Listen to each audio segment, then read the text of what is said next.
All right, the recording's in progress. So, has anyone noticed that there are more deals falling out of escrow? Have you noticed that? Have you heard that in the news? Yeah. Yes, sir. Yes, Yep. yes. Yeah, it has been. We are seeing more and more deals fall out of escrow, certainly compared to the last couple of years. And, it's been widespread, and it's not just our area. This is kind of a national thing. I try to pay attention to the real estate market as much as I can. It's a widespread thing that deals are falling out of escrow. Now, sometimes we can't do anything about it. It just is what it is. Okay. Deals are going to fall out. That's part of life. But there are some preventive measures we can put in place to limit the chances of a deal falling out of escrow, both if we're representing the seller and the buyer. So that's what we're going to talk about today. Some things to prevent deals from falling out of escrow, just some steps you can take, some ideas that you can push forward, some things that you can do to make sure that when you get into escrow, that deal closes. Because it can certainly be frustrating when a deal falls out of escrow. Okay. Especially if you're working with a buyer. Because if you're working with a buyer, you have to go find another escrow. If you're working with a seller, at least you still have a listing. Okay, but either way, it can be very frustrating. All right, so let's jump into this. Some of this stuff is not new. Okay, just like any of the other classes we do, there's a lot of this stuff is not new. But here's what I want you to think about as we go through this stuff. Okay, is number one is this.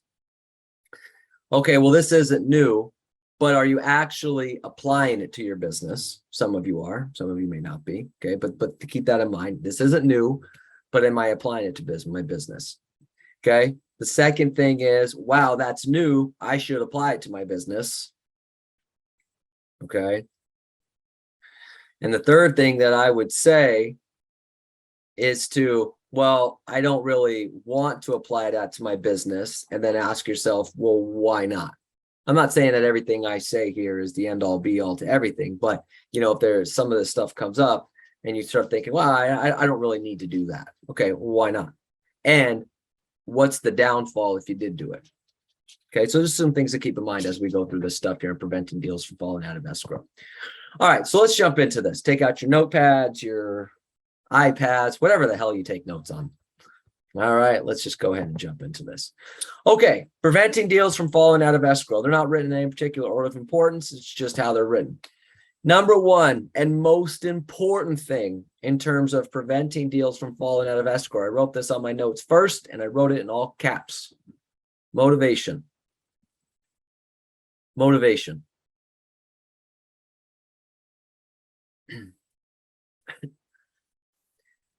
You need to constantly be asking questions to figure out what's their motivation, but not the base motivation that dig deeper, more deep into their motivation.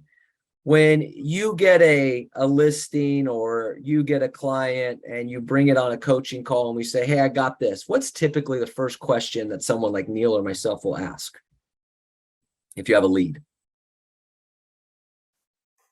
Why are they selling? Motivation? Yeah, what's their motivation? Why are they selling? Exactly. Why are they buying? What's their motivation?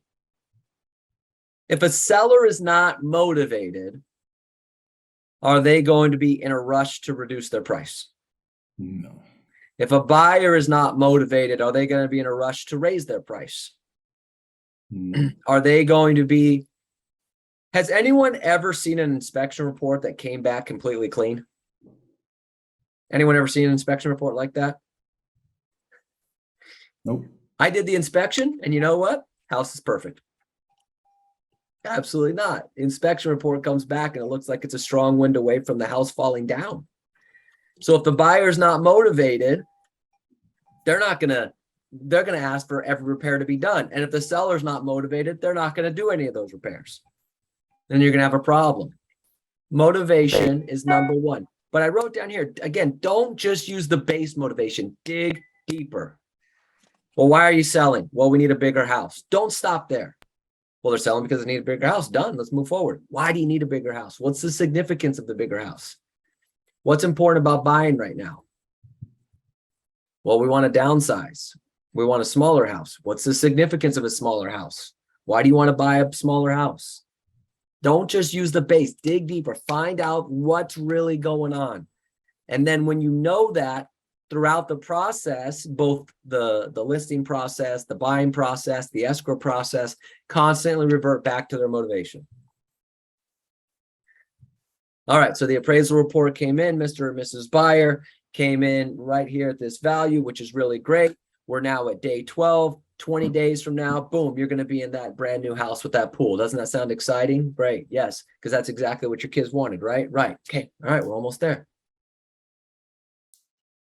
Right? Like I'm constantly reverting back to that motivation throughout the process, because will something come up in every escrow process that will become some form of issues? Yes or no? Yeah. Almost every escrow process has an issue. So if I'm constantly reverting back to their motivation, when that issue comes up, it's not as big of a deal. If I keep reminding them why they're going to that bigger house, why they're going to that smaller house, why they're selling this house, when that little issue comes up, it stays little. I have to constantly revert back to their motivation. And then whenever that issue comes up, it's even more. So now imagine an issue comes up and they're like, I want to back out of this deal. And all you know is that they want a bigger house. Well, you wanted that bigger house, right? And you can't go any deeper than that. There's no emotional connection. But if I know the real reason they need a bigger house, then I can create that emotional connection when they say, gosh, the inspections, it's too much going on with the inspection. We don't want this house. Well, you know, let's talk about this, Mr. and Mrs. Buyer. I mean, you said you wanted a bigger house, right? Right. And you wanted that because X, I can create the emotional attachment to it. But if all I know is the base, I got nothing. Constantly asking about their motivation and then constantly reverting back to their motivation throughout the process. Let me give you an example. You have a buyer, and let's say the buyer wants to move into this school district because they want their kid to go to this specific high school for whatever the reason may be. But let's say they say, well, my kid is really good with art and they want to pursue that. And this high school has well known in the area to have a direct access to some people over at Disney in their art department. And so it's well known that this high school, if you want to get into art, that this high school has some connection. So I want my kid to go to this high school. So we want to buy in this area. Okay, that sounds great. So then you say, all right, so now let's just talk about this, Mr. and Mrs. Buyer. If you don't buy a house in this school district to get to this high school and you stay where you are right now, what will you do? Well, I don't want them to go to the school that we're in right now. So we'd have to probably just pay for private school. You know, that would be the next best thing. Okay. And how much is private school? And let's say they go, well, it's $10,000 a year. Right. 4 years of high school. You know, for some of us, it was 5. No big deal. Or some of you will get that later. 4 years of high school, $10,000 a piece is $40,000 for that school, right? Right. Okay, great. So now I know the base motivation. I know the story behind all this thing. So now let's say they come up, they go through they're in the process, they find a house, they're in escrow in the school district they want, and the inspection comes back and they're $10,000 apart. They want this much money, sellers want to give this much money, they're $10,000 apart from getting this house.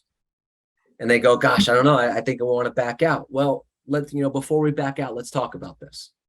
Now, you said you wanted to be in this house because of the school district, right? Right. And if you don't buy this house, you mentioned that you were going to put your kid in private school, right? And do you remember how much you said that was? About $40,000. I haven't done one of these houses. All right. So we can either pay the $10,000 to get this house to go to the high school that you want your kid to go to, or stay in your current house and pay $40,000. Which would you rather do? Well, I guess in that case, I'll just pay the $10,000. Exactly. So if I know I can't just stop at the base motivation. I have to dig deeper because at some point when that issue comes up, I can really connect with that. Does that make sense? Yes, absolutely. Okay. All right, good. Good. So motivation, number one, end all be all for sellers, buyers, the whole thing. Motivation. All right, thanks for being here. Hope you have a great rest of your day. All right, no, okay, we'll talk more. Fine. All right, I wrote down here number 2, preventing deals from out of escrow. I put down here the contract. 3 points under the contract in terms of helping a deal fall out of escrow or preventing a deal falling out of escrow. Wrote down here number 1, you have to really know the contract. You have to really know the contract. What does the contract say? What's on the contract? Who's liable for what? Who's paying what? You have to really know the contract. The base contract. I'm talking about the base contract. Because one of the problems that I was doing some research on this of deals falling out of escrow is something comes up and the buyer or seller said, no, we're not doing that. And then it turns out, well, it was in the contract. The contract says this. And then they go to the agent and now they're upset with the agent because they didn't know that was in the contract. You need to know the contract. Okay. So take some time to really study and know that contract. And if you need Cindy's help, get Cindy's help.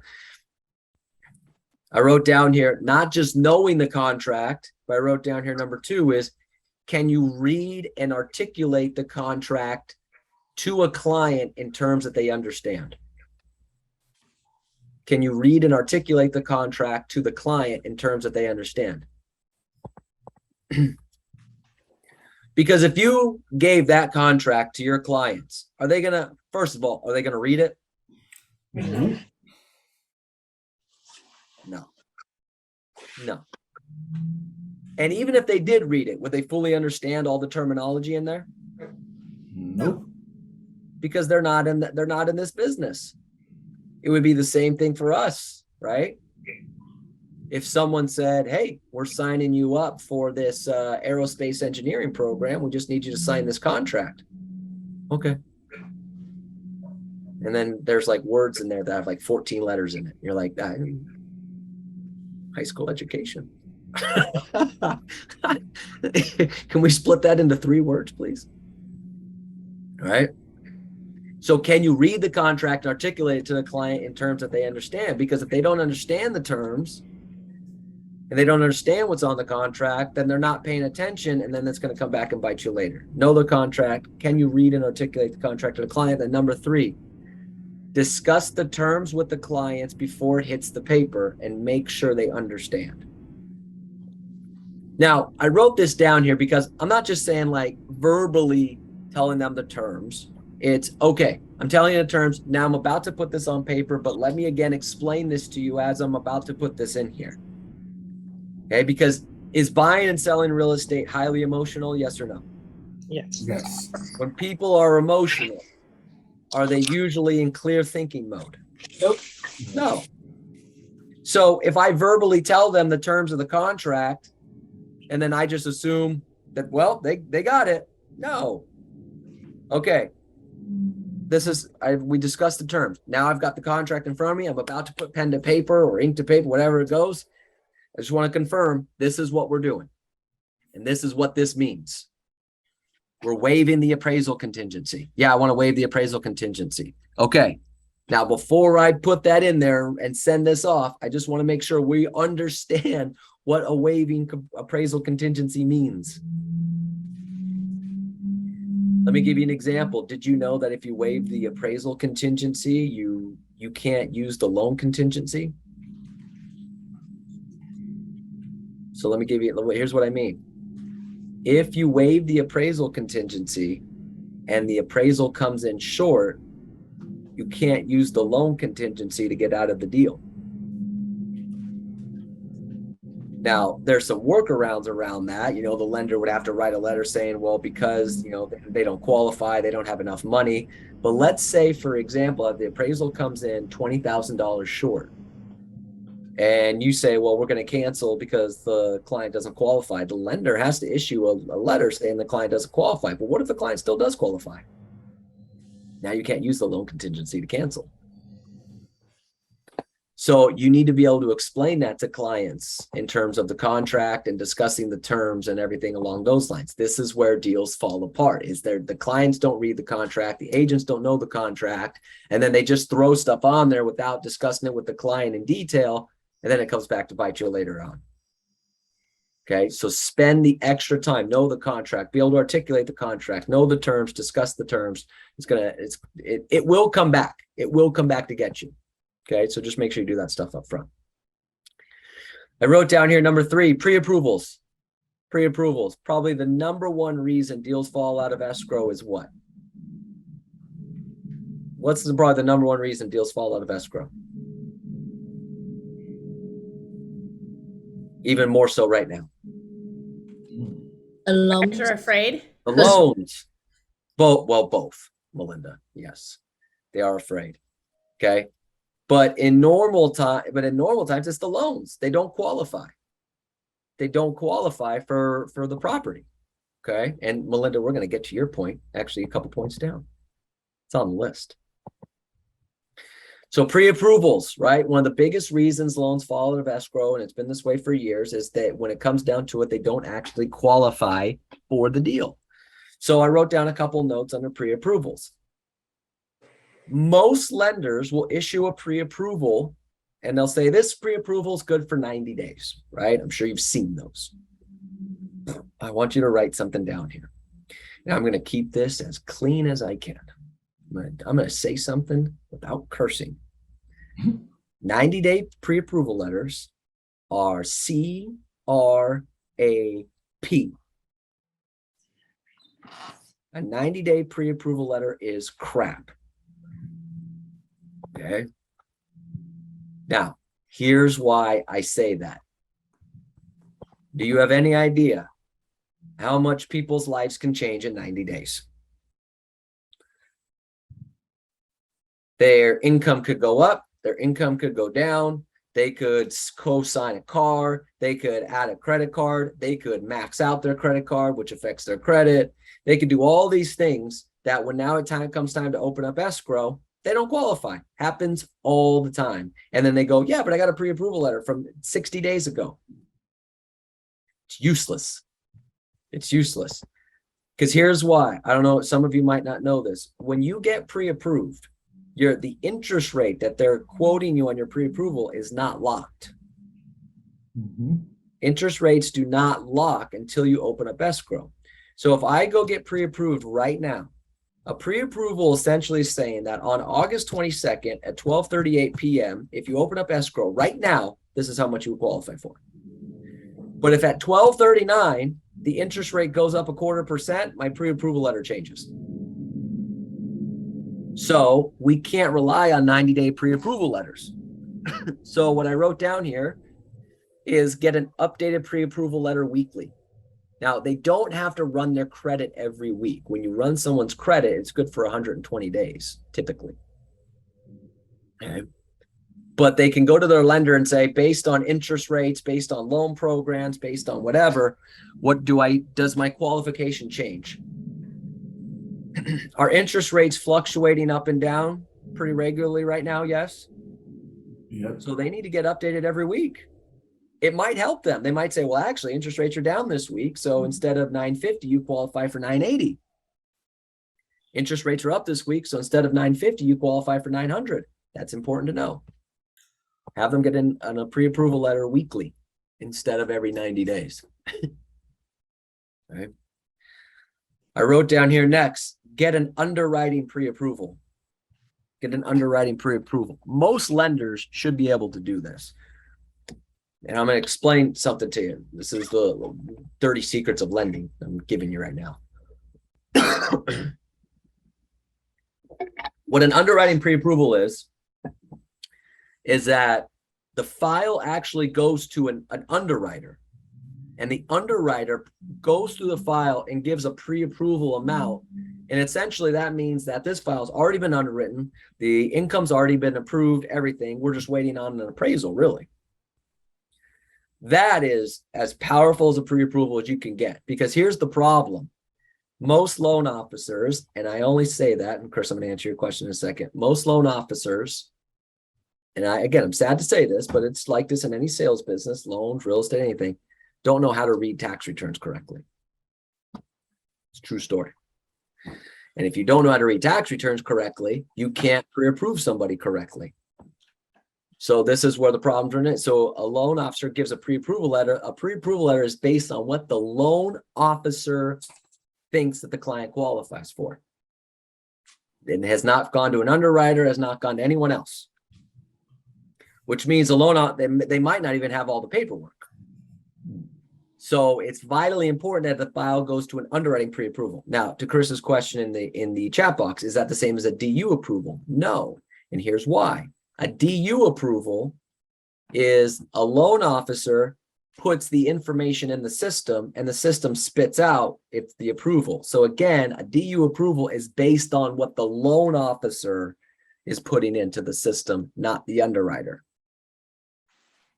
So it's slightly better than just a pre-approval letter. At least there was some computer automated system that gave out approval, but it's based on what the loan officer put in. And since most loan officers can't read tax returns correctly, the income they put into the system is probably incorrect. Or what they'll do sometimes is they won't get all the documents. Okay. And then it goes to the underwriter. The underwriter requires all documents for bank statements, W-2s, tax returns, and then little issues come up.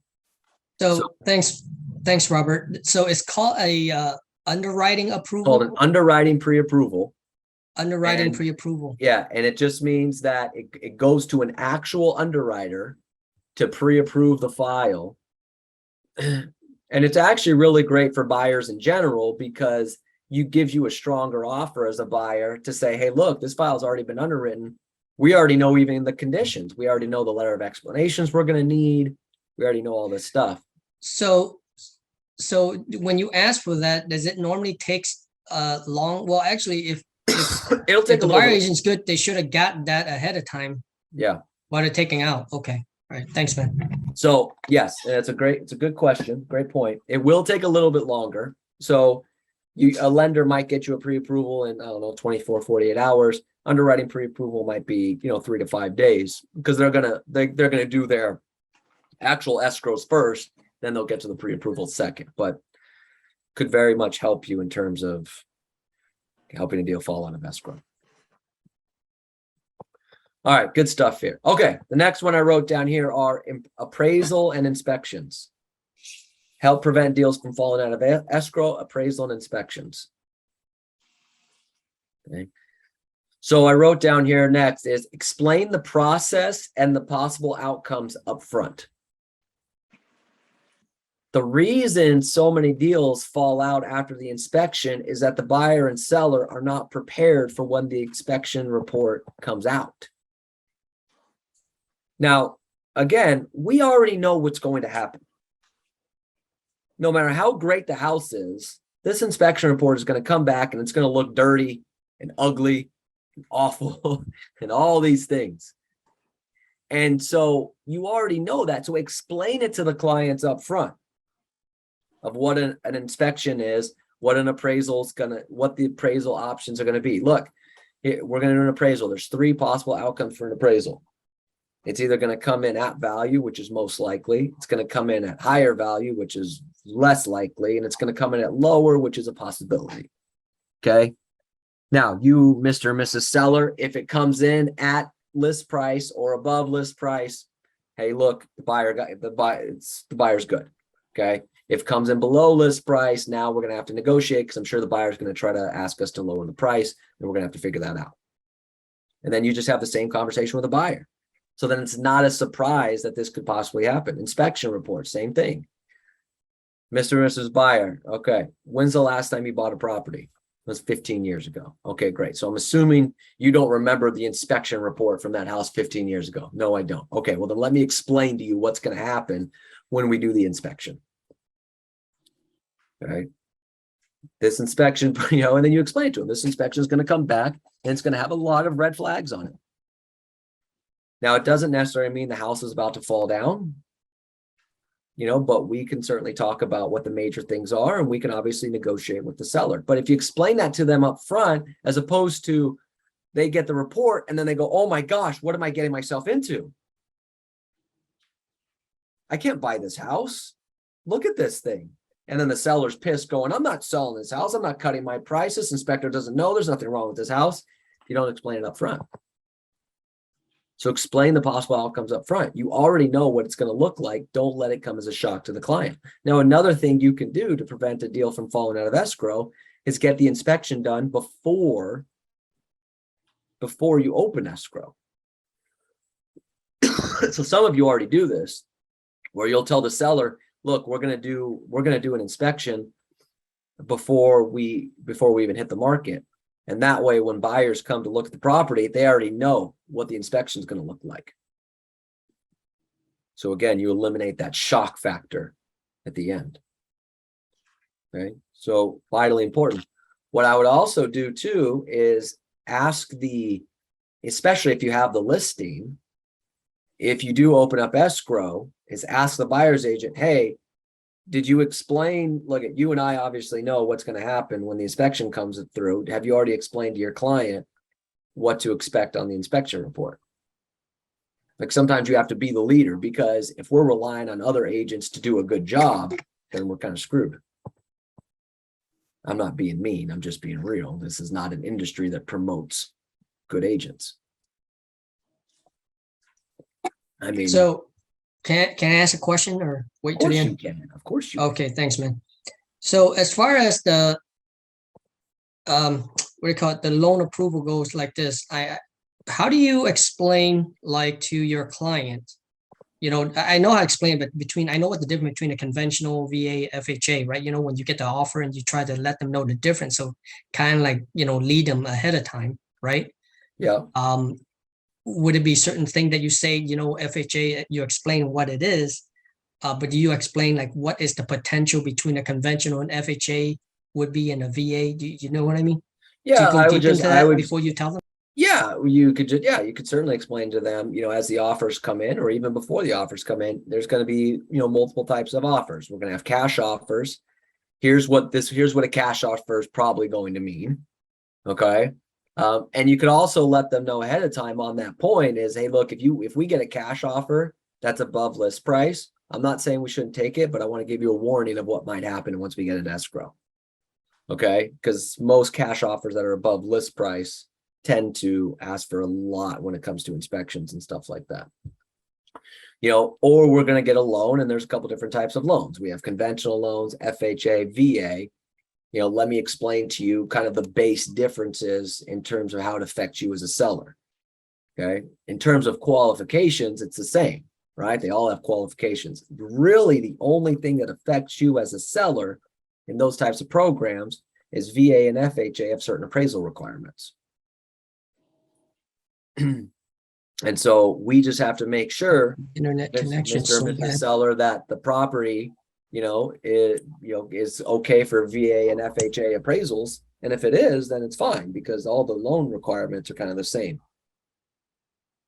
Well, funny because we haven't done FHA. I haven't done FHA in so long anyway. So, it's coming back. And then I found out I was trying to look at every little inch of about the house, but found out the FHA appraiser call out like, on the eaves of the house, like little chip paint. Yeah. They called it out.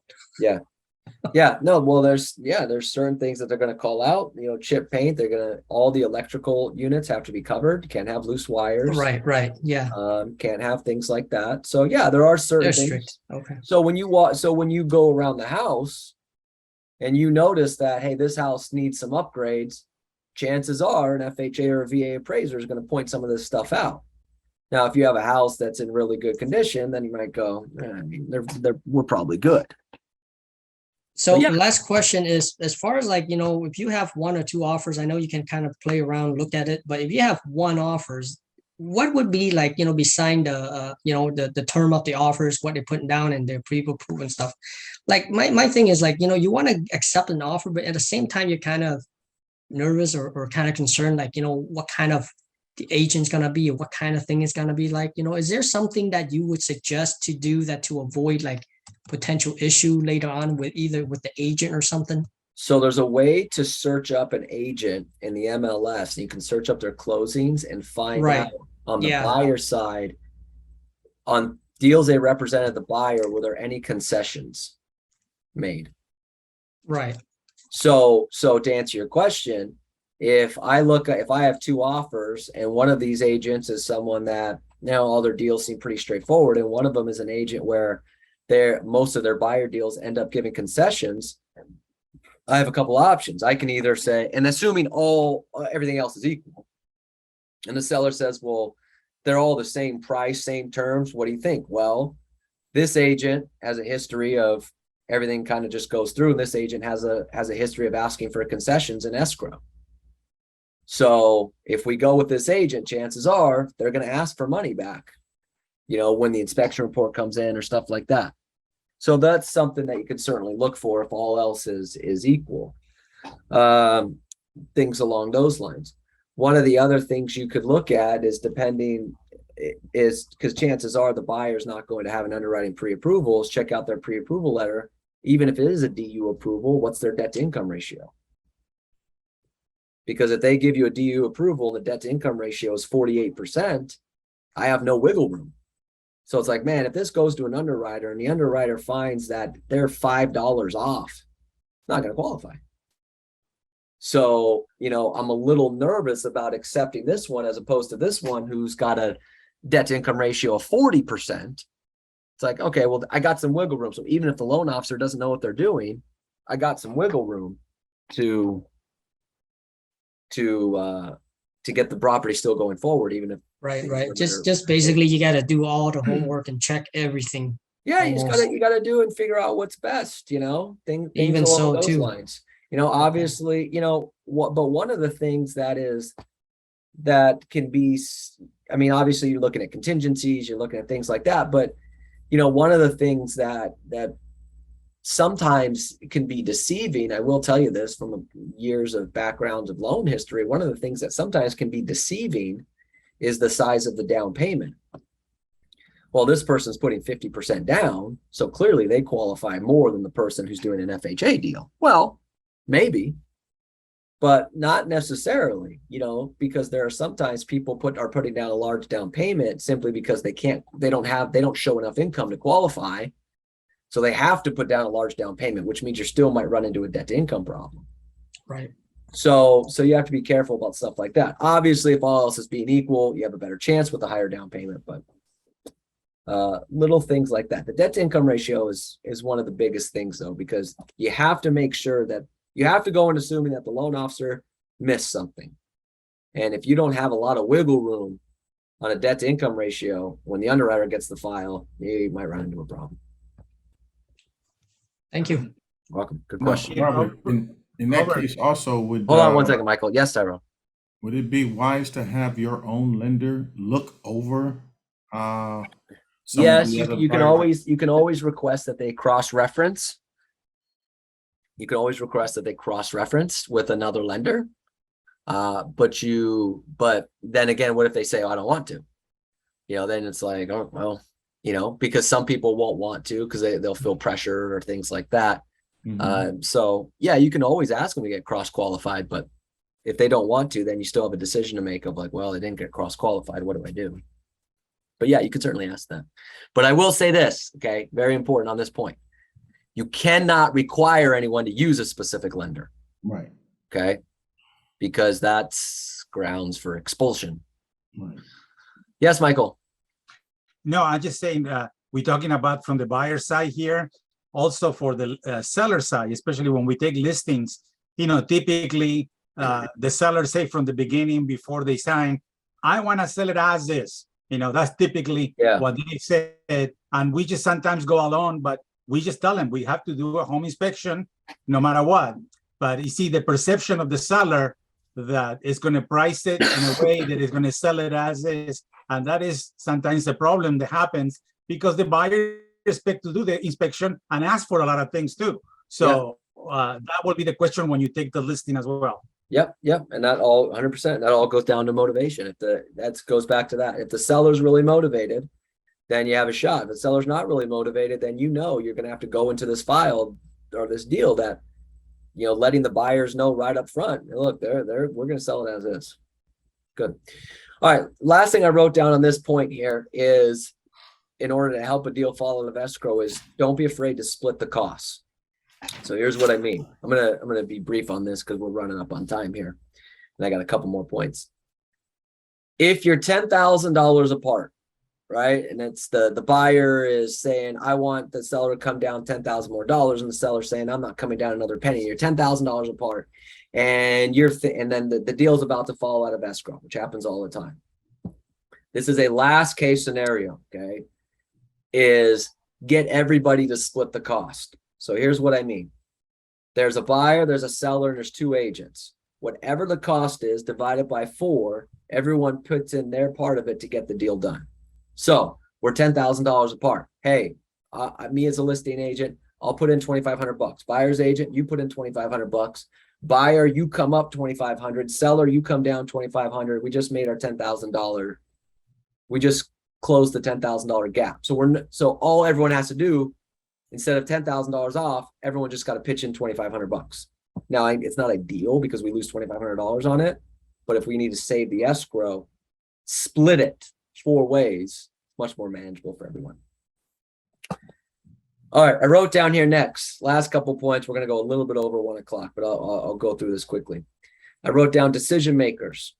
This is vitally important, because I've never, in my years of in sales, coaching, training, stuff like that, I've never seen a time more right now than this issue right now.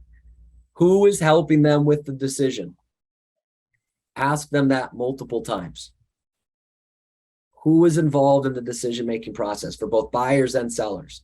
Now, here's the thing. It may not be the spouse, and it may not only be the people that are on title. So don't be specific. Don't say, well, is there anyone, is like, is your spouse going to be involved in this? I noticed that there's a Robert Hertel Sr. on title. Is that your dad? Yes, my dad. Okay, is he going to be involved? Don't just, who is involved? Who is going to be helping you with the decision? Because we are seeing so many deals fall out of escrow where it's like, oh, well, I talked to my brother. My brother doesn't want me to go through. Talk to my dad. I talked to my mom. I talked to my financial advisor. I talked to my cousin Ricky, who runs a blog about real estate from his parents' basement in Kentucky. Clearly, cousin Ricky knows things, right? So up front, we have to know who the decision makers are. And then when you find out the decision makers, have a conversation with them, right? Melinda just put in there, parents of buyers are huge deal killers. Yeah, 100%. Are seeing this run rampant right now is the most crazy people. Well, my boyfriend, my girlfriend, my this and that, which I always say, like, well, you know what? Before they can be a decision maker, they should probably ask you to marry them. But, I get in trouble when I say things like that. So I won't say that anymore. Hey, Robert, and in many cases, it's not a decision making. Sometimes it happens to me a lot. Their kids, they go to high school, they don't want to move and leave their friends. Right. And you think the parents already got it all figured out. And then you find out the kids were the influence. And they say, we don't want to move. Well, we and to Michael's point, we talk about this all the time, right? This is all part of the thing on selling a house, asking the question of saying, okay, great. Do you have any kids? Yeah, we have 2 kids. How old are they? 17 and 15. Okay. Are they involved in any activities? Yeah, well, my son is 17. He's the quarterback of the football team. My daughter is, part of the, she's a straight A student, part of the, dance and volleyball team. Okay. And you want to move them to a different state right now? Yeah. Are they aware of this? No. You might want to talk to them. Okay. So absolutely, you have to find out who is involved. There's people, the market is so crazy right now. There's so much misinformation out there that people are willing to listen to anyone. And one of the reasons they don't listen to you as much is because why? There's one main reason. Why do they tend to try to listen to other people instead of you? Come on. They trust them. No, has nothing to do with trust. No. They look to find somebody who has their same views. That's true, but there's a bigger reason as to why they're willing to listen to someone else more than you. Because they're not going after any commission we are. There it is. There's no money involved. Well, Robert, yeah, of course you're going to tell me I should follow through with this house. You're getting paid at the end. There you go. But my cousin, or as Melinda put in a chat box, my investor buddy, he's not getting any money off of this. Got to find out who's involved and then have a conversation with them. Oh, well, you know what? My mom is a real estate agent out in Michigan. You know, I might be talking to her a little bit. Great. Let's get your mom on the phone. I want to make sure that she's comfortable with it too. Huge, huge, huge, huge. All right. Last two things here. I know we're over, but last two things we're going to go over here. Okay. I wrote down this. This is also vitally important. What is on their mind? What is on their mind? I wrote down underneath that, what are their thoughts on the market right now? Ask them that question. What are your thoughts about the real estate market right now? Do you have any concerns about buying or selling a house right now? Because is everybody hearing something about the real estate market? Yes or no? Yes. They're hearing stuff all the time. Some of it's correct, some of it's incorrect. Some of it, we might not know if it's incorrect or correct. You never know. So I'm not saying what they're hearing is wrong. I just need to know what's on their mind. Because let's say I'm dealing with a seller and they say, yeah, do you have any concerns about the market right now? Well, I am a little concerned, that I might be selling it too quickly because I think prices are still going up in the area. I need to know that, because if I don't know that up front, at some point, they're going to start thinking throughout the process, gosh, you know what? We're selling it for $950. I'm giving $10,000 for credits. I just feel like I'm underselling this. This is $1 million property. It's going to come up. Buyer, do you have any concerns? Yeah, I really just think the market's going to come down. Okay, well, before we go show any property, before we open up escrow, we should probably address this situation. Otherwise, at some point, it will come up. We got to find out what's on their mind. What are they thinking about? What are their concerns? What's their views on the market right now? I wrote down here next, from a buyer standpoint, whether it's a buyer or a seller who's then looking to buy, are you comfortable with the payment? Are you comfortable with the amount of down payment? This is coming up a lot too. Well, gosh, now that I see what the rate and the payment will be, this price of a home, I'm a little concerned. Are you comfortable with the payment? All this stuff will come up at some point. This is not going to close escrow with this still on their minds.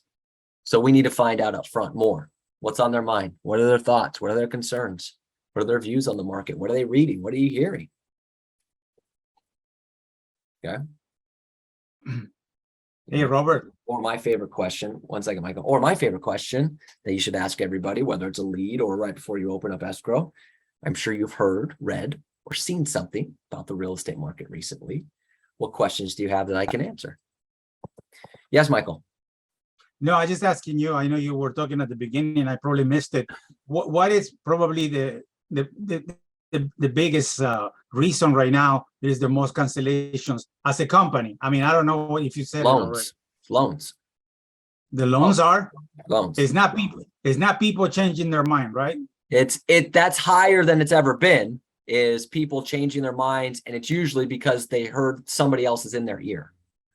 Right. We're not getting, based on my talking to people, based on stuff that I've talked to, whether in our company and masterminding with people outside the company, it's typically not an individual saying, you know what, I want to get out of this. There's somebody talking to them and telling them that this is not a good idea. And that's why they back out. But number one is still, they don't qualify.